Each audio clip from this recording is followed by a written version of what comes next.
Welcome, everyone. We will resume with the symposium, and today we have Professor Darío Núñez from the National University of Mexico, UNAM, and he will talk about on the possibility of detecting scalar fields objects. Thank you, Darío. Thank you. Thank you. Thank you to the organizers, especially Carlos and Luis for give me this opportunity. Okay. Do you hear me? Yes. Okay. Then I have to put it.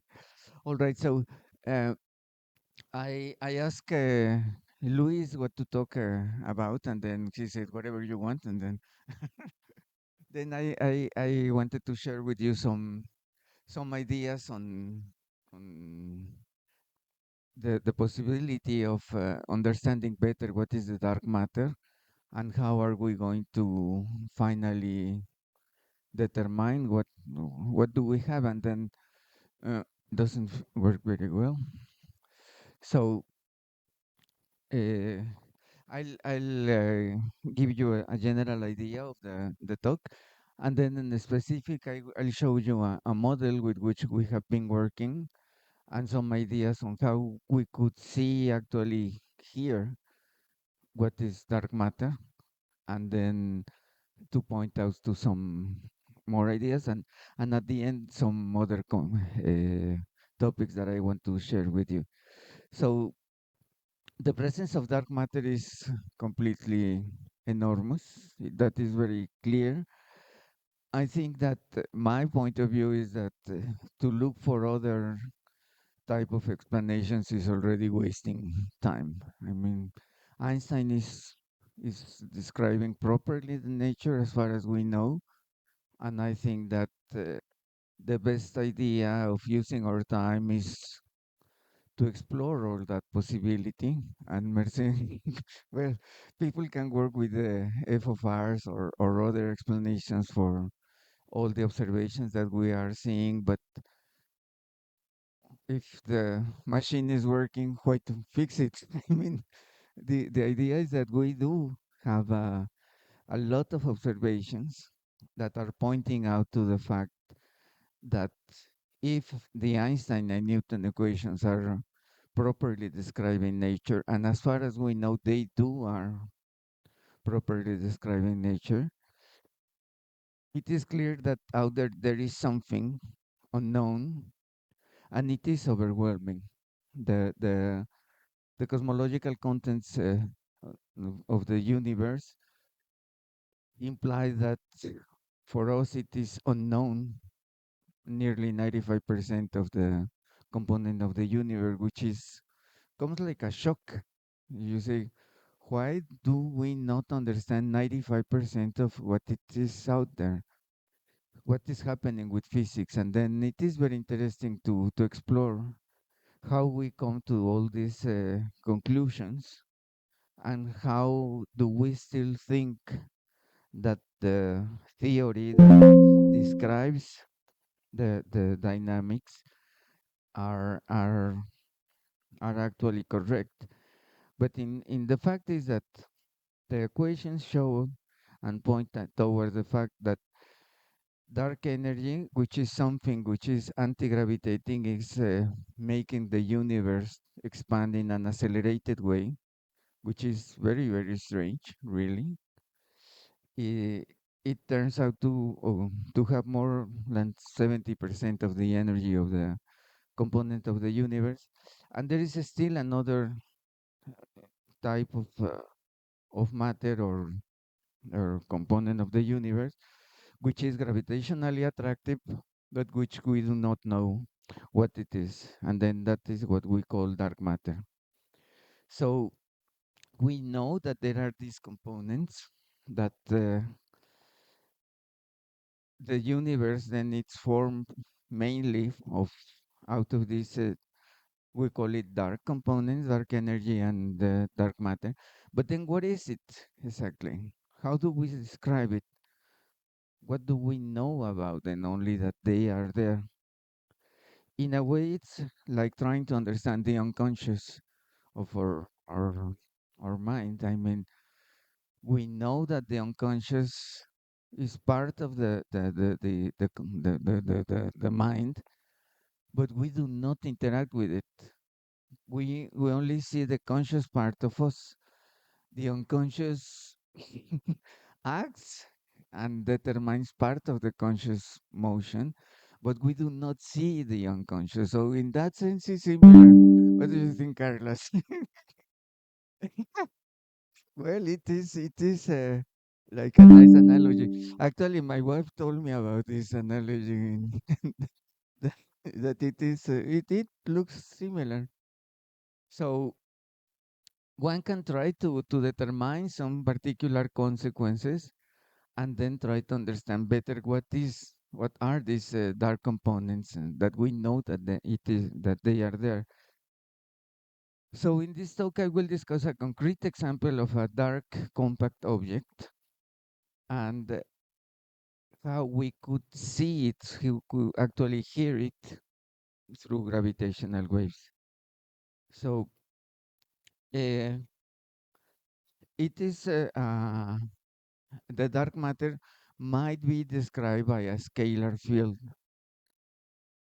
Sometimes we are carried away and we do not care anymore about the dark matter, but we know that all this is pointing out towards the fact that there are new types of matter that we could describe and analyze, and then we construct them and try to see what are the possibilities and the manifestations and the consequences of these type of models that we could construct. So in this case, I'll talk about this complex scalar field. The scalar field actually, it is strange that what is it again? Then what is the scalar field? And it is funny that we try to explain something that we do not understand through a scalar field, which has a very shady description because it is a relativistic generalization of the probability function in the Schrödinger equation. So by the end, we will say that we want to explain what is dark matter by means of a probability function, which is not very clear. Then what are we doing? But on the other hand, it is a well-defined function. It satisfies a very definite field equation.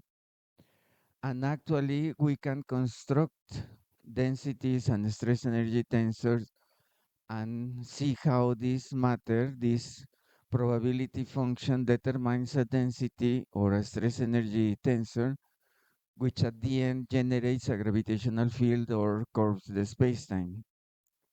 So it is a very interesting consequence of what we are trying to work here. It is important, the scalar field is not a fluid. It is a different type of matter that also curves the spacetime. That is what. So we have to be clear on that.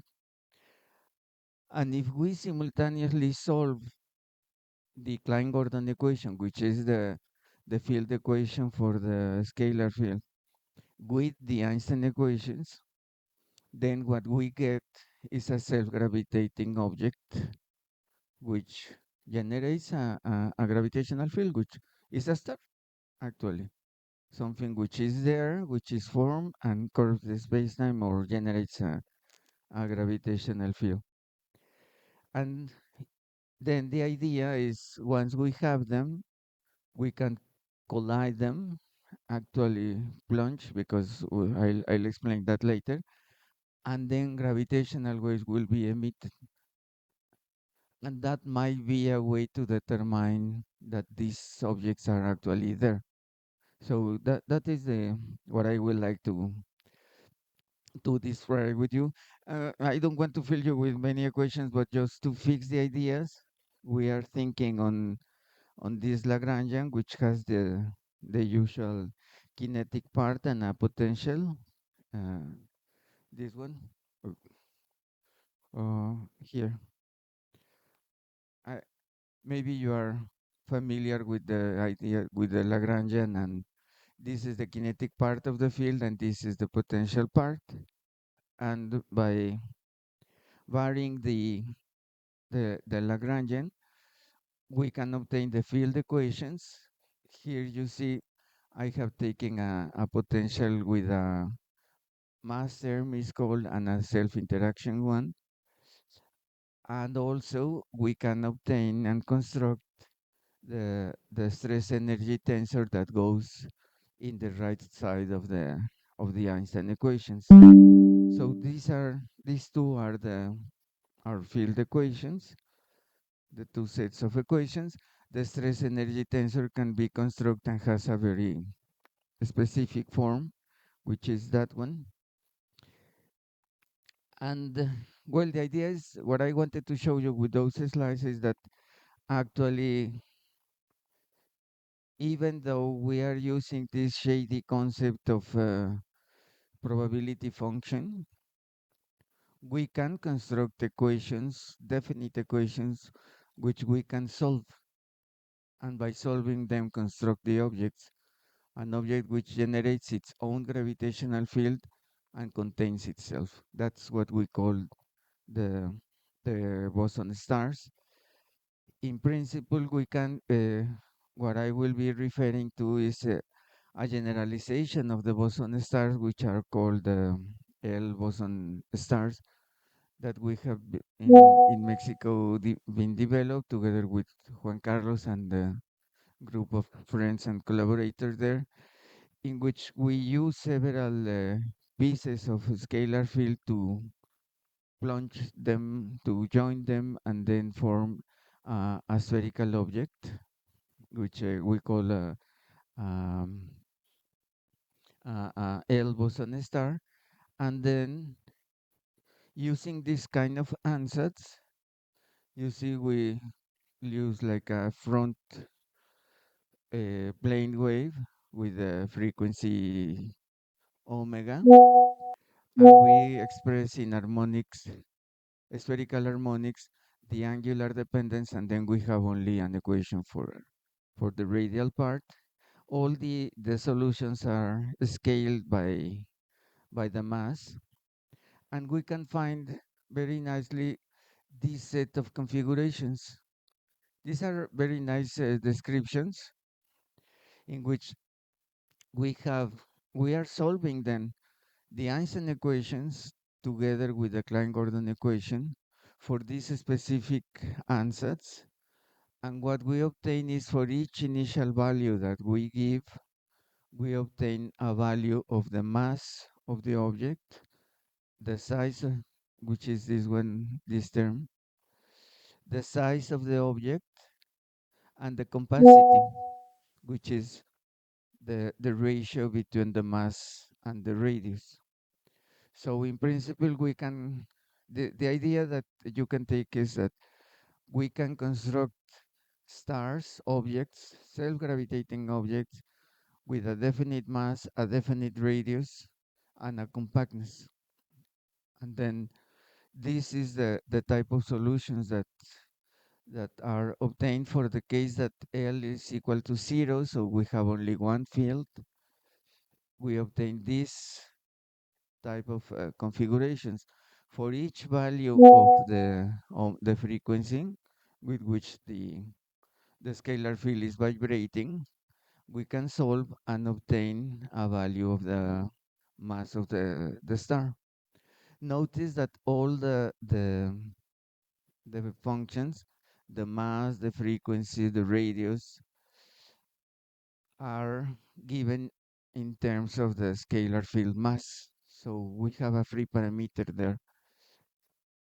These are very nice shapes. We call it snail-like ones, and they are very interesting. They have very nice properties. But the general idea is that we can construct these objects with mass and radius and capacity, and then see how do they interact, what do they do, what we can put particles to move in the space times determined by these stars, and then see what are the trajectories, the geodesic motions in such a space times.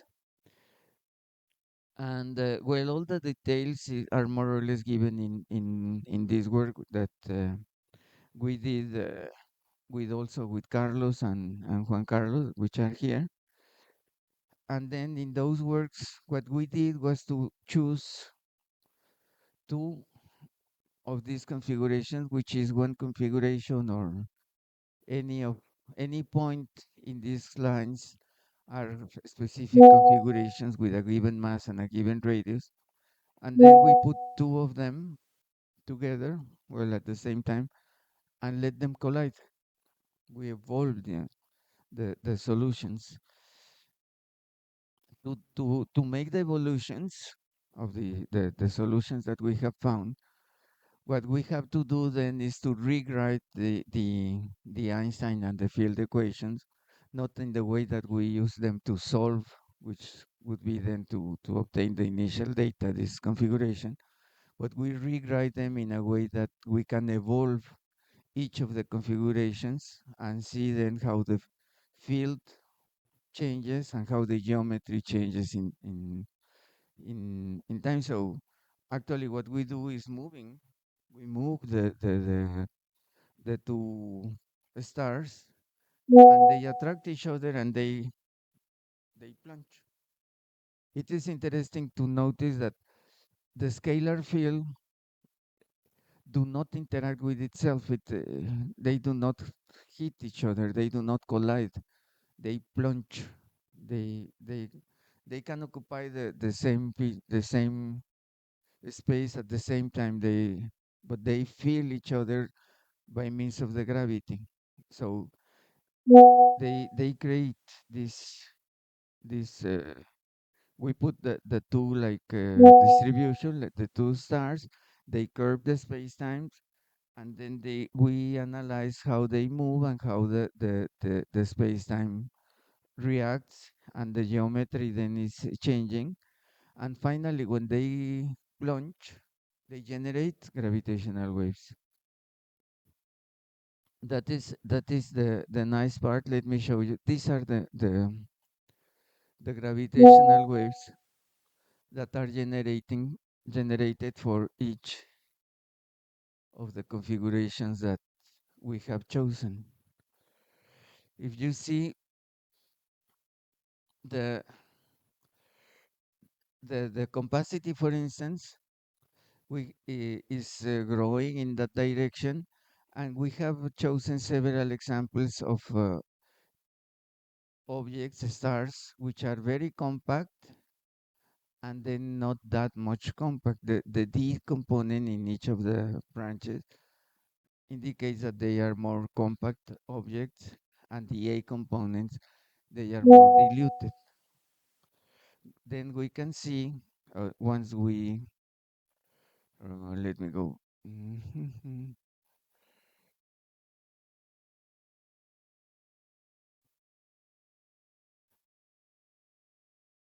This, if you have seen any of the gravitational wave profiles of black holes, this one and this one resembles very much a gravitational wave of the black hole, because they correspond to the more compact stars. Actually, there have been works done by Carlos and Nicolas Sanchez and his group, in which they explore that the gravitational waves that have been already detected can be interpreted not as a collision of black holes, but as a collision of another compact object. There is a degeneracy on what we are obtaining, and then they explore about that degeneracy, that the collision, that the gravitational wave that it is detected can be generated by other sources. That's what we are seeing here. that this profile looks very much even by eye like the gravitational wave of a two the collision of two black holes, but it is generated by the collision of other objects, the boson stars. And we explore the other extreme of what Carlos and Nicolas and people did.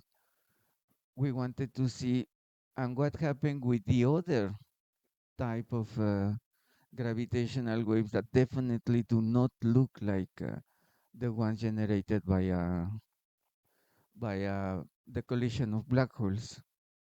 Because see, even if you see even by eye that this, which here we are showing the strain, the amount of change in the space time that is happening by the passing of the gravitational wave.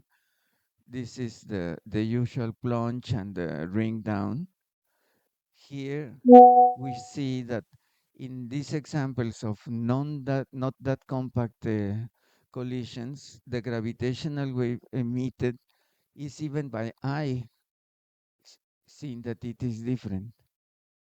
So this was very nice because in a way, if we could actually detect something like this, then we will be hearing because the gravitational waves are heard. The frequency that in which they are detected corresponds to the audial, well, to the hearing, not to the seeing. But in any case, we can actually detect this type of gravitational waves, and then we'll see that there was a collision of boson stars, definitely. So that was the idea that we wanted to explore here.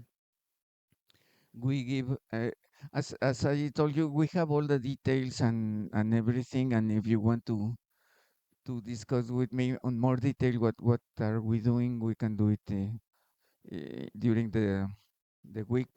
I will be happy to discuss more with you, but the idea is that then we choose a value for the frequency, solve the configuration, and these are the types of values that we obtain.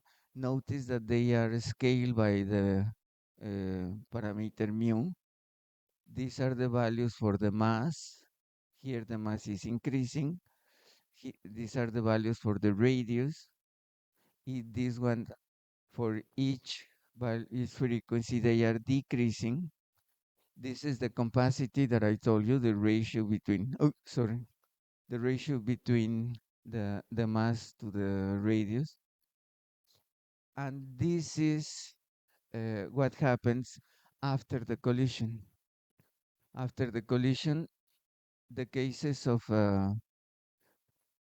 not that compact distributions or configurations are boson stars. The cases in which we collide very compact objects, finally they form a black hole. This happens with the zero boson star, and with the one boson star is a similar behavior. These two cases collide, and the final object remains like a boson star, more or less. And in these two cases, the final configuration are black holes. So it is, yes.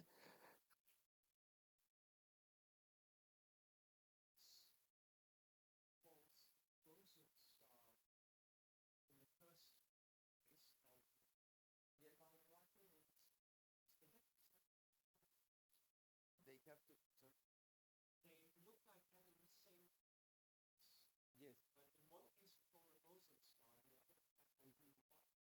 Well, it is because not only the capacity is the one which is playing the role. It is also the the interaction. Yes. So that is, yes, yes, yes. Mhm. And this is the gravitational wave that we obtain. Notice that we here already fix the value of the scalar field mass, because in order to obtain definite values and to see whether or not the gravitational wave could be detected, what we did is to fix the value of the free parameter mu, which can be related to the mass of the scalar field by this expression, multiply by c and divide by h bar. And then we choose the value of the mass in such a way that it will be within the frequency range that can be detected by LIGO. So in this case, we are considering that we have two boson stars of the type that I showed you, placed at 100 megaparsecs, which is the more or less the distance at which the black holes have been detected. They collide, and then this is the frequency that they will have when being detected by the LIGO, and this is the region. I mean, this is the frequency peak as a function of the mass of the scalar field. This is the lines, and this is the branch of the frequency that can be detected by LIGO. So this fixes the mass of the scalar field, which is, in this case, for the stars that we are chosen, is between 10 to the minus 12 and 10 to the minus 10 uh, electron volts. So with that data, we again we compute the strain of the gravitational wave, and then this is what we have. And voila, this is very nice. This is what would be seen by the LIGO detectors due to the collision of the boson stars. So I like this one very much. We look like a UFO, like it is like a window and the legs. So it is nice. I mean, it is. It might be there in the data that LIGO detectors have terabytes of data, and you do not find what you are not looking for. That is interesting. So it might be there. So that is the next step to look. This two more or less look very similar to what is seen by the collision of black holes, but these ones are really very different. So we are finishing this work, and it will appear soon. So, but as I told you, in any case, I can give you all the details, and we can discuss. I will be here until Friday. So this is very nice, and we hope if we see this, or if this is in the LIGO, then see you in Stockholm, Carlos. It is very nice. So the idea then is that these are possible dark matter objects, and then as you see, there are ways in which we could make procedures to detect them, to actually see how are they doing. And we can do many more exercises like this with the present knowledge and technology.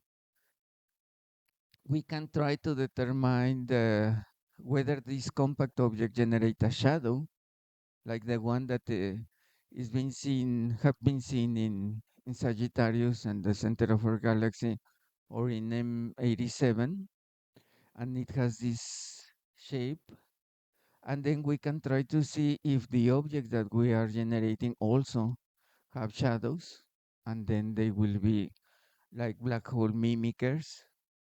We can explore the behavior of the scalar field in the presence of a black hole, which gives you wigs or hair or something in between, and see the observable consequences of having such distributions around the black hole.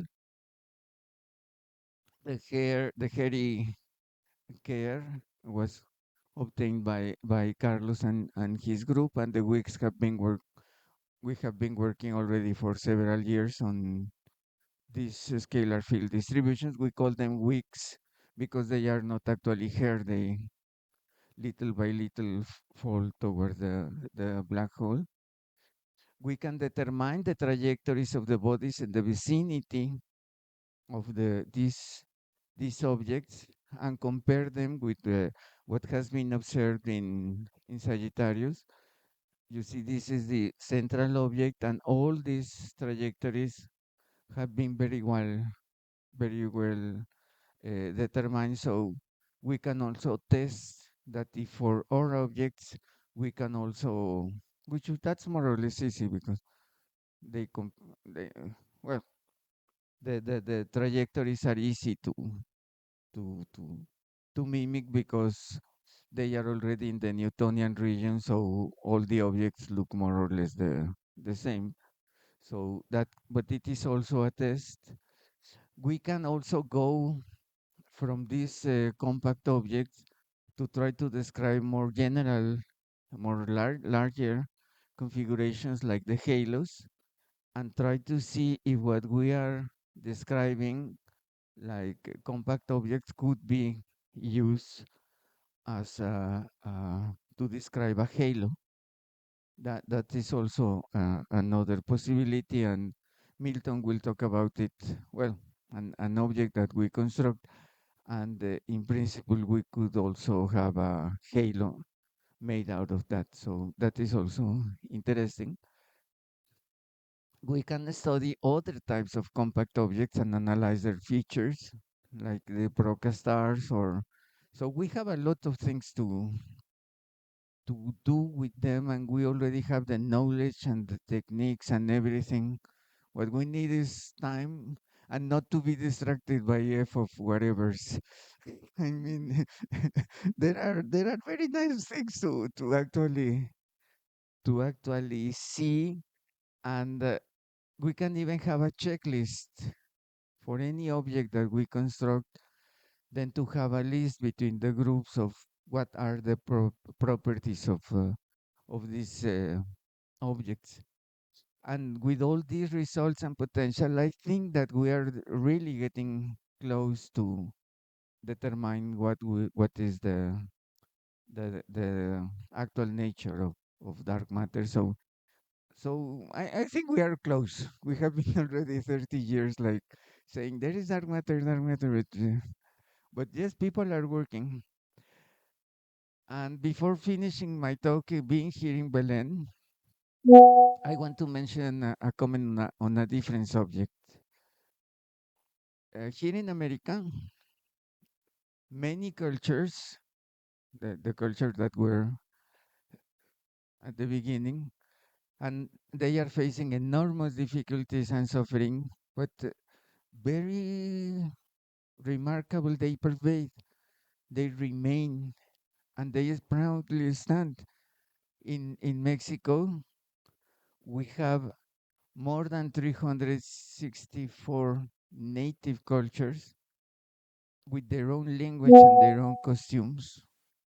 And here in Brazil also there are many communities with their own culture that in many cases we do not pay that attention. In the Mexican Physics Society, we have been making an effort to try to share the Western knowledge to these cultures, not in a way of a missionary saying that I have the truth and you just listen, but in a way that this is a knowledge that part of the society in the world has, and you have all the right to know about it, to learn about it, and then try to see what your knowledge will enrich the one that we have. But for instance, we have been doing this.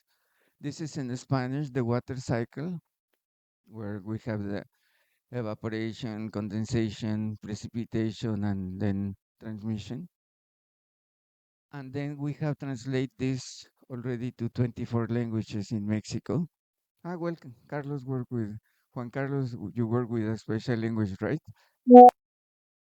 And then it is very nice, but it is incredibly complex because all these cultures, when the Europeans came, did not receive any attention on the concepts of physics. And for instance, if we wanted to say that the axis of the earth is inclined, in many of the communities there is no word for inclination. They call it crooked. And they say it's not crooked.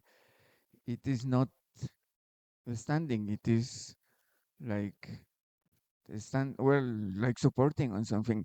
So we have a lot of challenges to explain what is temperature, what is radiation, what is all these changes, how the earth is moving around the sun. And then the idea is that we could be able to produce this sort of knowledge in each of the languages that the community have. And then they can arrive to their schools and see in their own language all the knowledge that it is the human right to have it. So this is an effort that we have been doing. I'm honored to have been invited to this Amazonan Symposium, and I will be very happy to learn about the effort and to learn more on how have you been dealing with the communities and the native communities here in Brazil. And I think it will be very fruitful to engage in a deeper relation between the Brazilian Physical Society and the Mexican one, and then we can share and enlighten our mutual experience. Thank you very much for your attention.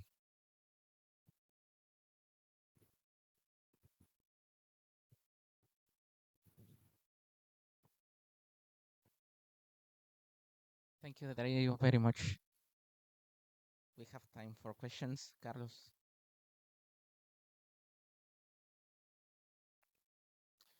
Thank you very much, Dario. It was a very nice presentation, also very useful, I think, for the students in the nice introduction and giving some suggestions for collaboration, which is very important. And it's really the purpose of also this type of meeting that people can discuss and get to some common projects that can be developed in the future. So that was really nice, and thank you for that. So about you're going to Stockholm, that's my question. Um, so the point of the paper that we wrote with Nico and Juan Calderon Bustillo and other people was really to point out the degeneracy issue, as you know. So typically signals are interpreted under a certain hypothesis, which is the black hole hypothesis. And so when you have a different signal, like the one you're saying, and you show the spectrograms afterwards, you can ask the same issue. I mean, how distinctive is that of a given model? Couldn't there be degeneracy? I mean, couldn't you have any other different model that would produce something like that? So at the end of the day, some detection will be based on population studies and statistics, probably. Um, because any model can have, qualitatively distinct templates, but how specific and how much of a smoking gun would those be of any particular model? So I'm not sure if this is a question or a comment, but I'll leave it at that, and then you can expand if you'd like. So thank you very much. Yes, thank you, Carlos. Yes, actually, the these kind of signals, these ones, are more or less like noise. Usually are seen and are being interpreted as noise. So it's even worse than the generation because it can not even there. But there is a chance, so at least we know more or less what we are looking for. What should we be paying more attention? So that is in a way nice to see that they do produce some things that can be detected, and then of course a lot of much work will be needed to actually see that they do come from boson stars collision. Yes, I agree. Thank you. Really.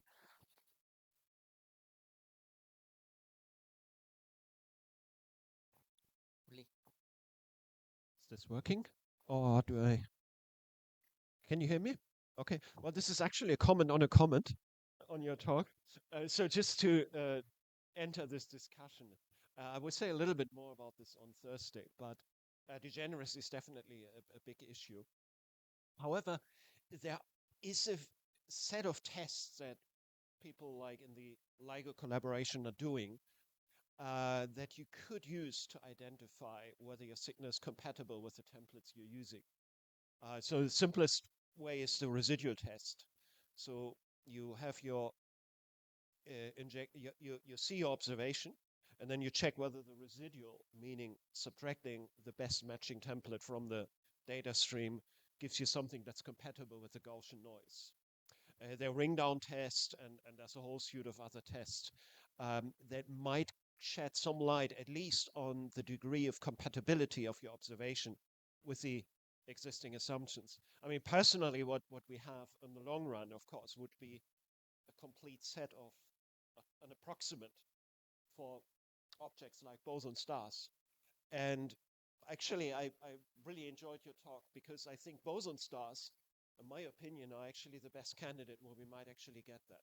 At the moment, and I totally agree with you, we are a hammer. Everything's a nail, and our nail are black holes because the only proper approximants we have are for black holes, and we shouldn't be surprised that everything we see is a black hole. And what we need to do is construct approximants for boson stars, and then we basically can do a Bayesian analysis, and we see our events, and we just check what is Bayesian statistics, what is it going to tell us?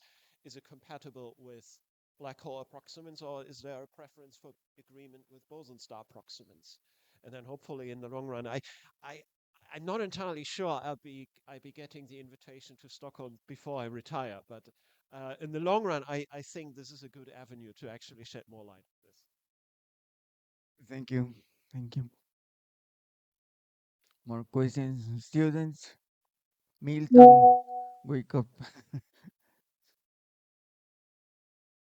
Merced, Jordan, Etevaldo, and Jose. Well, Then, Carlos. So just because you were talking about elbows and stars, there's these models. They are still spherically symmetric, right? So what's the progress in elbows and stars with rotation?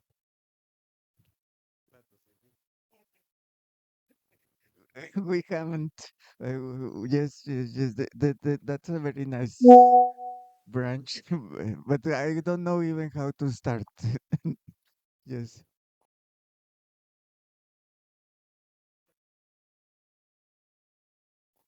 So please.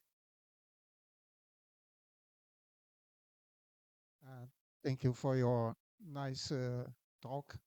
I have a question about you are saying that the boson stars always plunge, not scatter. This,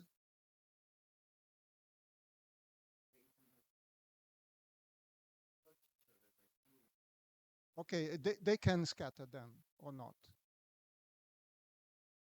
I see. I see.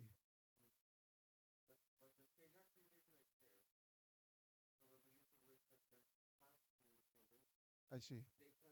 Because was a misunderstanding because I usually work with uh, scalar field scattering, but without gravity, and then I become a bit confused. Uh, I see. Okay, thank you.